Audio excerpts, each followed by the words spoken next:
எபிரேயர் 12:15 முதல் 17 வரை உள்ள இறை வார்த்தைகள் வாசிக்கலாம். உங்களுள் எவரும் கடவுளின் அருளை இழந்து விடாமல் இருக்க பார்த்து கொள்ளுங்கள். கசப்பான நச்சுவேர் எதுவும் உங்களுக்குள் முளைத்து தொல்லை கொடுக்காதபடியும் அதனால் பலர் கெட்டு போகாதபடியும் பார்த்து கொள்ளுங்கள்.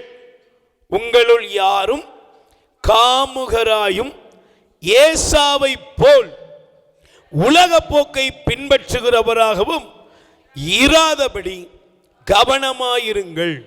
இந்த ஏசா ஒருவேளை உணவுக்காக தன் தலைப்பேற்று உரிமையை விற்று போட்டார். பின்னர் அவர் தமக்குரிய ஆசியை உரிமை பேராக்கி கொள்ள விரும்பியும் அது அவருக்கு கிடைக்கவில்லை. கண்ணீர் சிந்தி அதை நாடியும் அந்த நிலையை மாற்ற வாய்ப்பு ஏதும் கிட்டவில்லை. இது உங்களுக்கு தெரியும் அல்லவா? Praise the Lord. சொல்லுங்க அல்லேலூயா. நல்ல கவனிச்சு பாருங்க. நம்ம பாடல் வரியை படித்தோம். உங்க கிருபை இல்லாம வாழ முடியாதையா என்று நாம் ஆண்டவருடைய அந்த கிருபையை நோக்கி நாம் இதயத்தை உயர்த்தினோம். Praise the Lord. அப்ப நல்ல கவனிங்க. கிருபையை இழந்து விடாமல் இருக்க நீங்க என்ன செய்யணும்? கவனமாக இருக்கணும். அல்லேலூயா. சத்தமா சொல்லுங்க அல்லேலூயா. நாம் வாழ்கிற இந்த காலம் கடவுளுடைய அருளின் காலம், இரக்கத்தின் காலம்.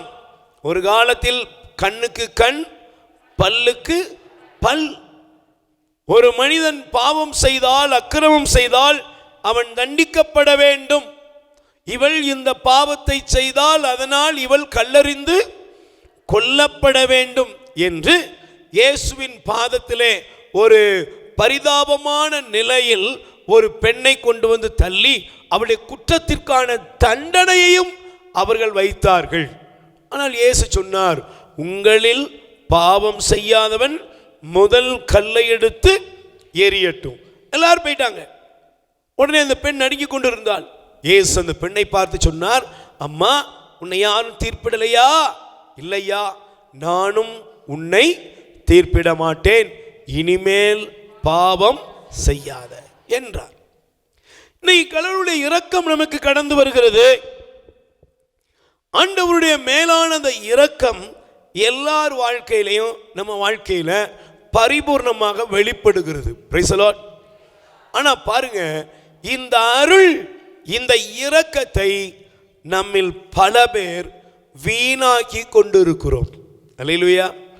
அந்த பெண்ணை பார்த்து ஆண்டவர் சொன்னாரு, இனிமே என்ன செய்யக்கூடாது, நீ, நான் உன்னை மன்னிச்சிட்டேன், நீ பயப்படாத, நான் உன்னை தீர்ப்பிட மாட்டேன், ஆனால் இனிமே என்ன செய்யக்கூடாது, பாவம் செய்யாதே என்று ஆண்டவர் அந்த பெண்ணை பார்த்து கூறுகிறார். இன்னொரு சம்பவத்தை பாருங்க. 38 ஆண்டுகளாக ஒரு மனிதன் பெதஸ்தா குளத்தில் கிடந்தான். 38 ஆண்டுகள் பெதஸ்தா குளத்தில் கிடந்த மனிதனை இயேசு வந்து சந்திக்கிறார். ஆண்டவர் வந்து சந்திச்சு அந்த மனுஷனை பார்த்து சொன்னாரு, நீ நல்லா இருக்க விரும்புறியா? ஐயா, எனக்கு உதவி செய்ய ஒருத்தருமே இல்லை. உடனே ஆண்டவர் அந்த மனிதனை பார்த்து சொன்னார், உன் படுக்கை எடுத்துட்டு நட. மீண்டும் அந்த மனிதனை இயேசு சாமி ஆலயத்தில் சந்தித்தார். சந்தித்த பொழுது ஆண்டவர் அந்த மனுஷனை பார்த்து சொன்னாரு, இதைவிட கேடானது உனக்கு நேரிடாதபடி இனிமேல் பாவம் செய்யாத. அந்த பெண்ணை பார்த்து சொன்னாரு, இனிமே நீ என்ன செய்யக்கூடாது? சொல்லுங்க, இனிமே என்ன செய்யக்கூடாது? பாவம் செய்யக்கூடாது. இனிமே நீ பாவம் செய்யாதே என்ற அந்த பெண்ணை பார்த்து ஆண்டவர் கூறுகிறார். 38 வருட காலம் பெதஸ்தா குளத்தின் அருகில் கிடந்த முடங்கி கிடந்த மனுஷனை பார்த்து சொன்னாரு, இதைவிட கேடானது உனக்கு நிகழாதபடி இனிமேல் பாவம் செய்யாது.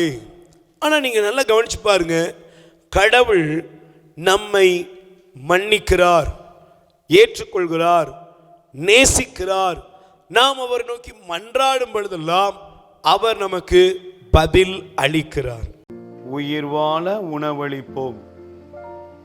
இரக்கத்தின் ஊற்று கத்தோலிக்க தியான இல்லத்திலிருந்து பிள்ளைகளால் கைவிடப்பட்ட வயதான அப்பா அம்மாக்கள் 100 பேருக்கு தினமும் அவர்கள் இருக்கும் இடங்களுக்கு உணவு கொண்டு போய் கொடுக்கப்படுகிறது. அன்புக்குரியவர்களே, உங்கள் பிறந்த நாள், திருமண நாள், உங்கள் இல்ல வைபவங்கள், இறந்தவர் நினைவாக நீங்கள் உணவளித்து உதவி செய்யலாம். உங்கள் அன்பு கரத்தை நீட்டுங்கள். ஆண்டவர் உங்களை ஆசீர்வதிப்பார். எங்கள் முகவரி: இரக்கத்தின் ஊற்று கத்தோலிக்க தியான இல்லம், புன்னைக்காயல், தூத்துக்குடி மாவட்டம். அலைபேசி எண் 9814182201. கடவுள் உங்களை நிறைவாய் ஆசீர்வதிப்பாராக.